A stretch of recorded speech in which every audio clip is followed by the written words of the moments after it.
waxaan sameeyaa taawooyinka soo soo arkaysan taawaan sameeyaa waxaan sameeyaa kale taawada mashmashka iyo burka mashmashka loo isticmaalaa burka waxa lagu isticmaalaa baashas kala kor maxaa waaye tan taawada malaayga waaye taawada malaayga allaha malaayga iyo waxyaabaha kale waaweynka aadiyaas kani waa Cabdiraxmaan Cali oo farsamadan birtumista bilaabay 10 sano ka hor wuxuu hadda soo saaraa agab waxgal u ah bulshada waxaan sameeyaa kale taawmunfo inkastoo hawshiisu ay caqabad ku tahay wax soo saarka shisheeye ee uu isagu awoodo inuu farsameeyo ee haddana dalka loo soo dhoofiyo badana suuqliyada ayaa gadato oo alaabta maacuunta gado ayaa loo geeyaa kadib macnaha waxa way ayaga inta badan ayaga soo dalbadaan waakaas mar ay haystaan oo macnaha aysan awoodi karin inay gataan way jirtaa marba suuqi markaas oo nuxur leh oo wax ka gadmayaan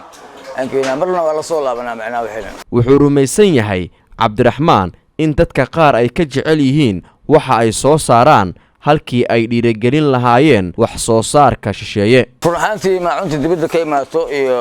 geedahan ruuxantii geedahan ka jecelin Soomaalida macnaha waxa way macdan waay waxa way mir iyo wax malaha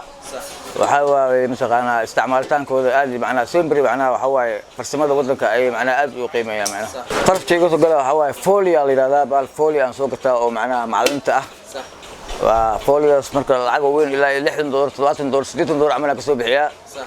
markaasaan kadib aan shanleeyaa aan farsameeyaa aan kala habeeyaa qaybtaan macnaha waxa way qaybta kor waay qaybtaan ay leedahay salki dambe waay saasal isku saaraa sida aad arkaysid dhigay leedahay dhigaas la gelina okay waa marka saddex dhig ay leedahay oo saddex dhig digsi koro marka waa saas tayada agabka ay farsameeyaan xirfadlayaasha biraha tuma ee dalkeena ayaa ah kuwa ka tilmaaman kuwa dibadda laga keeno dadka la dhacsan waxa kamid ah Nawaal macaamiishan kamid ahay oo inta ka sameeysta